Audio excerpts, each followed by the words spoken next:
We've all been told the same story about the Middle Ages, a time of chivalry, of pious devotion, of men and women living in quiet restraint, kneeling in prayer, their lives dictated by faith, their passions buried beneath layers of wool and linen. A world where sex was whispered about, if it was spoken of at all. But history has a wicked sense of humor. Peel back the hymns, the stone chapels, and the romantic paintings, and you'll discover that the Middle Ages weren't an age of purity at all. They were a world pulsing with desire, riddled with strange customs, scandalous rituals, and outright bizarre sexual practices. In fact, some of what they did back then makes modern hookup culture look like a Sunday school picnic. Beneath the spires of cathedrals and the drawbridges of castles, there existed an everyday reality so erotic, so unashamed, and so strange that it defies our modern imagination. Noble families staged public virginity tests. Priests blessed magical underwear. Entire villages hosted bundling nights that paired young strangers together in bed, claiming it was for morality, even though the results were anything but moral. And this wasn't some underground forbidden activity. This was woven into the fabric of daily life. The so-called Dark Ages weren't dark because people weren't having sex. They were dark because of the incredibly elaborate, deeply superstitious, and often humiliating ways people engaged in it. Tonight we step into that world where courtship meant being tied inside a sack with a stranger, wedding nights were witnessed by entire rooms full of nobles, and aphrodisiacs came in the form of bull testicles. And it all begins with one of the strangest courtship customs in human history. Forget romantic candlelit dinners, shy glances across the room, or stolen kisses under the stars. In the medieval countryside, romance began with something far more awkward and much, much stranger. It was called bundling, and at first glance it might sound innocent enough. Imagine this. You're a young, unmarried man. Your parents have just introduced you to a potential bride. In today's world, you might take her out to dinner, go for a walk, maybe watch a movie together. In the Middle Ages, your date involved being wrapped up in a sack and shoved into bed with her for the night all, while your families watched approvingly.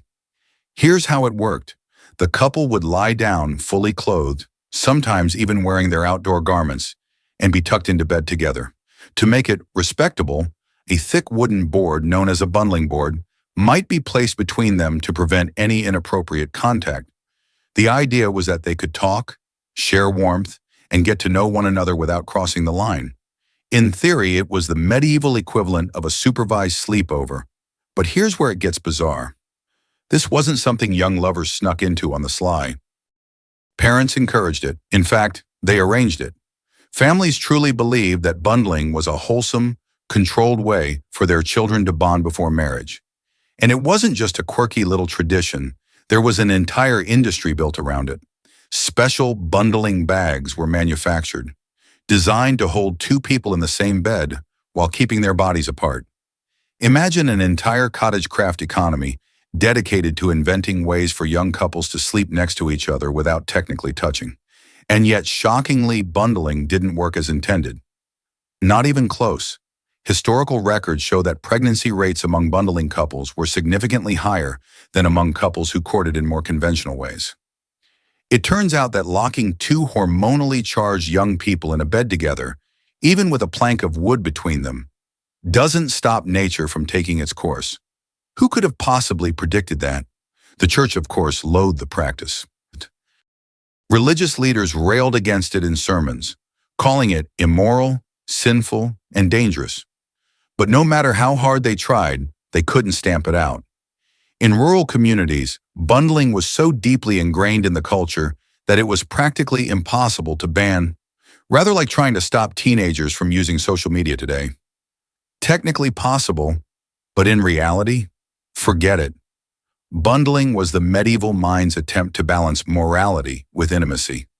But as we'll see, when it came to romance in the Middle Ages, that balance rarely stayed intact for long. And if bundling was their idea of innocent courtship, just wait until you hear what they did to turn up the heat with aphrodisiacs, so outrageous they make chocolate-covered strawberries look like child's play. When we think of romance today, we picture champagne, chocolate, strawberries, sweet, light, and a little playful. But in the Middle Ages, seduction didn't start with flowers or candlelight. It started with food.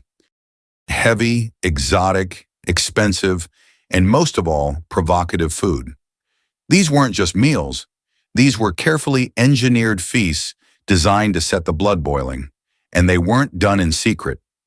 These were public, lavish affairs where the host's true goal was to get guests, and especially newlyweds, in the mood. At the very center of this medieval love menu was one highly prized ingredient: animal testicles. Yes, you heard that right. In the medieval imagination, the most potent aphrodisiac on earth was the reproductive organs of animals, especially young bulls, rams, and boars. The logic was rooted in a mix of sympathetic magic and what passed for medicine at the time. If you ate the source of an animal's fertility and virility, you would absorb that same power. They didn't shy away from variety. These stones could be roasted until tender, boiled in fragrant wine, fried until crisp, ground into powder to be mixed with honey or spiced wine. There were as many recipes for testicles as there are for chicken today, and medieval cooks recorded them in painstaking detail, treating them as gourmet delicacies. But it didn't stop there.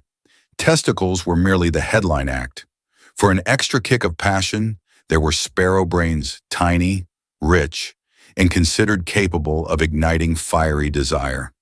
There were dishes made from the reproductive organs of other animals as well, all based on the belief that eating fertility would create fertility. And then, of course, there were the spices. Pepper, ginger, cinnamon, saffron, not just valuable for taste, but treasured for their supposed ability to inflame lust. The spice trade in medieval Europe wasn't just about culinary exploration, it was about sexual potency. In some cases, these spices were literally worth their weight in gold, and wealthy nobles paid staggering sums to import them for their banquets. These love feasts were often at their most elaborate during weddings. Imagine a medieval wedding banquet, a long oak table groaning under the weight of dishes, each one selected with a single purpose: to fuel the wedding night. Roasted meats, bowls of nuts and honey, sugared almonds, pastries flavored with saffron and ginger. Even the wedding cake, yes, they had them, was part of this erotic equation. Pine nuts, almonds, and honey weren't chosen for flavor. They were chosen because they were believed to spark desire and enhance fertility. To a medieval cook, taste was secondary to function. And this wasn't just kitchen folklore. Medieval physicians and scholars wrote serious treatises on aphrodisiac cooking, with titles like On the Generation of Semen and Foods That Increase Lust. These weren't whispered secrets. These were studied in universities as legitimate medical science. The obsession went so far that certain foods were banned during religious fasting, not because they were luxurious or unhealthy, but because they were thought too sexually stimulating. The church feared that eating saffron or certain nuts might distract the faithful from their prayers and push them toward sin. Think about that. A piece of spice cake could be considered a moral danger. These feasts were the medieval version of edible foreplay, ritualized, respected, and taken very, very seriously. But for all their obsession with food and desire, medieval nobles had one belief that might sound shocking to us today. They thought the consummation of marriage wasn't just a personal matter, it was a public one. For most of us today, the wedding night is something deeply personal, something private. It's the first night a married couple shares together as husband and wife, away from the gaze of their guests. But in the medieval aristocracy, privacy wasn't just discouraged. It was forbidden. For a noble marriage, the ceremony wasn't truly complete until it had been physically consummated, and that consummation had to be proven. Why? Because marriage wasn't just a romantic bond, it was a legal contract. And in the world of medieval politics, these contracts often involved massive transfers of land, wealth, and titles. Failing to consummate the union could mean the marriage wasn't legally valid. So the solution? Witnesses. Actual, living, breathing people, often high-ranking nobles or church officials, who would be present to confirm that the deed had been done. The process was elaborate. After the wedding feast, the bride would be escorted to her bedchamber by a group of female relatives and attendants. They would help her out of her elaborate gown, layer by layer, in a ritual that was as public as it was intimate. The groom underwent the same ritual in another room, undressed by his male relatives or closest friends. Then came the grand procession. The newlyweds, now dressed in nothing but their nightclothes, or sometimes far less, would be led to the marital bed under the watchful eyes of the gathering. The witnesses didn't just stand by the door. They crowded around the bed. Some even sat on stools beside it, as if settling in for a performance. And they didn't just take a quick peek and leave. Oh no, they stayed. They watched. Sometimes they even offered verbal encouragement or advice like awkward medieval coaches shouting tips from the sidelines. When the act was over, the witness's job wasn't done. In many cases, they examined the bed linens, looking for the telltale bloodstains that supposedly proved the bride's virginity and confirmed that penetration had taken place. These stained sheets weren't just symbolic. They could be presented in court as legal evidence if the validity of the marriage was ever questioned. This practice wasn't limited to kings and queens. Any noble marriage involving political alliances or significant property could require witness consummation, and if the couple didn't follow the rules exactly, it could have dire consequences. There are documented cases of marriages being annulled because consummation wasn't properly witnessed. In those situations, the couple had to do it all over again, this time under the correct level of supervision. It was so common that medieval etiquette manuals even gave instructions for proper behavior during a bedding ceremony, where the couple should be placed, the witnesses should stand, and how long they should remain in the room. It was voyeurism transformed into a formal, respected social institution. For the aristocracy, sex wasn't a private act between two people. It was a public performance with legal, political, and financial consequences. And yet, even this wasn't the strangest way the medieval world tried to control intimacy. Because when it came to having children, they believed that timing, astrology, and even the direction your bed faced could decide your future. In the medieval aristocracy, having children wasn't just about love or building a family. It was about securing an heir. Land, titles, political power, and entire dynasties depended on producing the right child. So naturally, couples were willing to do almost anything to increase their chances. But in their minds, this wasn't simply a matter of biology. No conception was a complex ritual that had to be perfectly timed and spiritually aligned. Passion had nothing to do with it. Wealthy couples, and sometimes even those in the middle classes, would consult astrologers before deciding when to try for a baby. These stargazers examined birth charts, lunar phases, and planetary alignments to determine the most auspicious nights for conception. If the moon was waning, forget it. If Venus was in an unfavorable house, try again next month. They truly believed the heavens were personally invested in their bedroom activities. Physicians added their own set of rules, complicated, contradictory, and sometimes downright absurd. According to medieval medical texts, the best time for conception was during the waxing moon, when a woman's body was said to be in a state of hot humoral balance.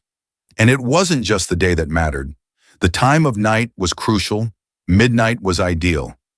Even the weather had to be right, warm and humid for the best results. And yes, even the direction of the bed was a factor.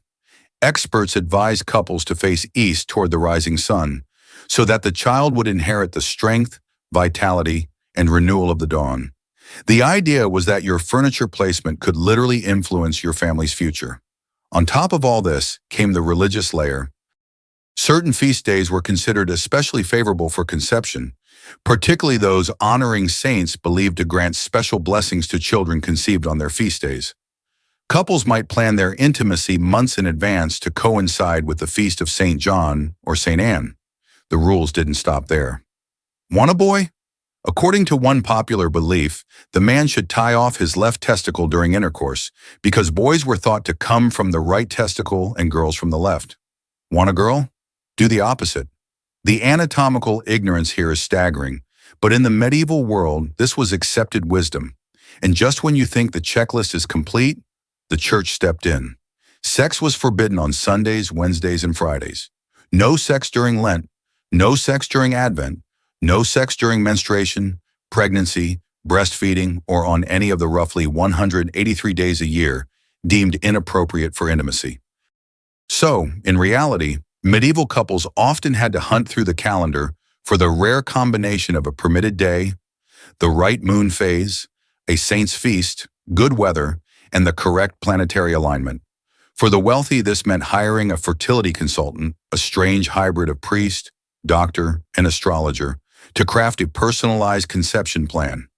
Some couples even traveled long distances to be in the right location at the right time, believing geography itself could influence the outcome. In the end, sex in the medieval upper classes was less about romance and more about project management, a logistical operation rivaling the planning of a royal banquet or even a military campaign. But as strange as all that sounds, timing was only part of the equation. Many people believed you could dramatically improve your chances of conceiving or prevent conception entirely by wearing the right magical underwear. In the Middle Ages, people believed that the secret to fertility might not lie in the stars, the moon, or even the timing of your passion. No, some swore it could be worn. Yes, worn like clothing. To them, the right garment wasn't just a fashion statement, it was a magical tool that could mean the difference between childlessness and a thriving family line. One of the most famous and widely respected of these garments was the girdle of Venus. Don't let the romantic name fool you. This was not lingerie in the modern sense. It was a belt, often made from fine silk or sturdy linen, designed to wrap around the waist or hips. What made it special were the symbols and inscriptions it carried, embroidered prayers, astrological signs, and mystical patterns carefully stitched into the fabric.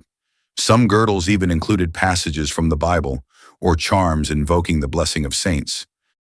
The belief was that wearing the girdle of Venus during intercourse would channel divine or cosmic energy into the wearer's body, enhancing fertility and protecting against miscarriage. To many, it was as essential as the act itself, but the girdle was just the beginning. Wealthy women often carried or wore fertility amulets, some containing powdered unicorn horn, which was usually narwhal tusk, crushed gemstones or small scrolls with sacred verses. These were worn close to the skin, sometimes even during intimacy, to keep their magic working at the most critical moment. Then came the conception: stones, smooth, polished crystals, or gemstones slipped discreetly into a woman's undergarments during sex. The type of stone depended on the desired outcome. Emeralds were believed to bring boys, sapphires girls, and diamonds twins. This belief was so strong that some women refused to try for a child without their chosen stone, and some men refused to sleep with women who weren't properly equipped. And medieval men weren't left out.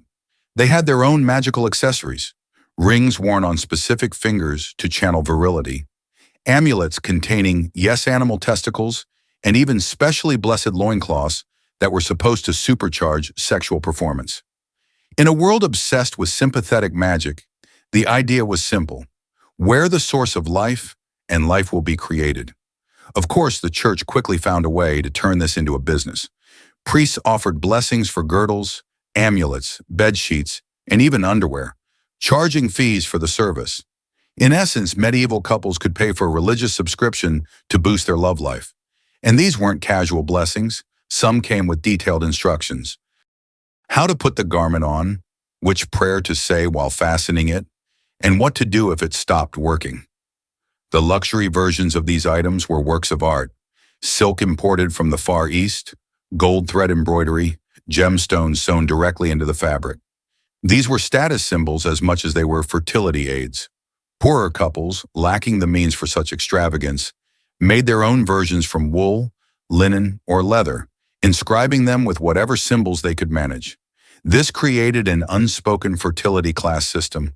The wealthy wore shimmering talismans blessed by priests. The poor relied on humble homemade charms. But whether rich or poor, the belief was powerful enough that some women wouldn't even consider being intimate without their magical underwear in place. For many, getting dressed for bed wasn't just about modesty or comfort. It was the final, critical step in preparing for conception. But even the most blessed girdle or the most potent amulet couldn't save a marriage if there was another, far more personal problem: a husband accused of being impotent. And in the medieval world, proving or disproving that accusation led to one of the most humiliating public spectacles imaginable. In the medieval world, Marriage wasn't just a personal union, it was a legal and often financial contract, and once you were in, there was almost no way out. Divorce, as we think of it today, simply didn't exist for most people. But there was one narrow, humiliating loophole. A wife could claim her husband was impotent. On paper, it sounded simple enough. In reality, it was a nightmare. The accusation alone carried enormous shame. For a man, it struck at the very core of his masculinity and honor. For a woman, it meant revealing the most private details of her marriage to strangers. But if she wanted to escape the union, she had to do more than make the claim. She had to prove it in court. The process began with an official medical examination. The husband and wife were examined separately by appointed experts, usually physicians or midwives chosen by the court. These people weren't there to protect anyone's dignity. They were there to observe, inspect, and report in detail. They would examine the man's genitals for any sign of physical defect or injury. The woman, meanwhile, was inspected for signs that she was capable of intercourse and had not been sufficiently used. Then came the interrogations. Both spouses were questioned under oath about their sex life, how often they had tried, what exactly happened or failed to happen, how long each attempt lasted, and even the specific positions attempted. The level of detail required was deeply invasive. But if these testimonies didn't provide clear proof, the court had one final, infamous option. It was called the trial by Congress, and yes, it was exactly what it sounds like. The couple was ordered to attempt sexual intercourse under court supervision. Special rooms were prepared for this grim spectacle, sometimes in the courthouse itself, sometimes in private chambers rented for the occasion. Observers, court officials, physicians, and sometimes even clergy would watch through peepholes or from behind screens. The couple would be given a set amount of time to perform. If the man failed to achieve or maintain an erection, the court could annul the marriage. Of course, some men tried to beat the system. They smuggled in herbal aphrodisiacs, special ointments, or bizarre medieval Viagra made from animal parts. But if the court suspected cheating, they might order an even more invasive inspection before the attempt, checking for any hidden substances, devices, or stimulants. These trials were not quick. They could drag on for months, even years, with multiple supervised attempts ordered if the verdict remained uncertain. There are records of couples being told to perform for the court dozens of times before a decision was reached. And it wasn't just the man under scrutiny. The woman had to prove she was sexually willing and responsive. If she wasn't, if she seemed reluctant, unenthusiastic, or simply didn't respond the way the court expected, some argued the fault might lie with her, not him. The social consequences were devastating. Regardless of the outcome, everyone involved became the subject of gossip and ridicule. For many men, the thought of undergoing such a public humiliation was worse than the annulment itself. Some chose to accept the annulment immediately rather than submit to the trial, essentially admitting impotence to avoid the ordeal. But as humiliating as these trials were, they pale in comparison to another medieval scandal, one involving the very institution that preached the loudest about sexual morality, the church itself. When most people picture the medieval church, they imagine stern bishops, humble monks, and pious nuns, people devoted entirely to prayer, charity, and moral guidance. They think of towering cathedrals, sacred relics, and sermons thundering against the sins of the flesh. And yet, in one of history's most staggering cases of hypocrisy, the medieval church didn't just tolerate prostitution, it profited from it. In fact, it helped run one of the largest organized sex industries in Europe. Take 12th century London, for example. In the district of Southwark, there were at least 18 licensed brothels, a thriving, highly regulated red light district. These establishments employed over 1,000 prostitutes. And who owned much of this property? The Bishop of Winchester. That's right. The same church that condemned lust from the pulpit was collecting rent from the very women it publicly shamed. The prostitutes in this district even had a nickname, the Winchester Geese, a name that directly tied them to the bishop's authority and ownership. The church's justification was as slippery as it was convenient. Prostitution, they argued, was a necessary evil. Without it, they claimed, men might commit worse sins, rape, adultery, or sodomy. By allowing and regulating prostitution, they could contain and control male desire. Of course, the fact that it was also highly profitable was simply a bonus, and they regulated it like a business. Prostitutes were required to follow strict rules. They had to wear distinctive clothing so they could be recognized in public. They could only work in designated areas. They were forbidden to work on religious holidays. They had to submit to regular medical examinations. They could not refuse a customer without just cause. It was bureaucracy applied to sex work with the church at the top of the hierarchy. The money flowed upward in a clear chain. Prostitutes paid rent to brothel keepers, who paid property owners, who in turn paid fees or taxes to the church. This was, in effect, a pyramid scheme of sin, with the sex workers at the very bottom and the bishops sitting comfortably at the top. Even more astonishing, some of this sin money was used for holy purposes. The prophets funded the building of churches, supported monasteries, and even paid for religious festivals. In other words, the faithful might have been tithing with money indirectly earned from the brothels. And when reformers, both inside and outside the church, tried to put a stop to it, they ran into fierce resistance. It wasn't just about morality anymore. Too many people, both religious and secular, were making too much money. Shutting it down would have meant dismantling a massive and lucrative system. It took centuries and the rise of the Protestant Reformation before the church's direct involvement in prostitution began to fade. But for hundreds of years, the very institution that claimed to represent God's will on earth quietly managed an empire of sex work. And while the church was regulating and profiting from the sale of sex, ordinary people were desperately trying to avoid the consequences of it, often with some of the most dangerous and bizarre birth control methods in history.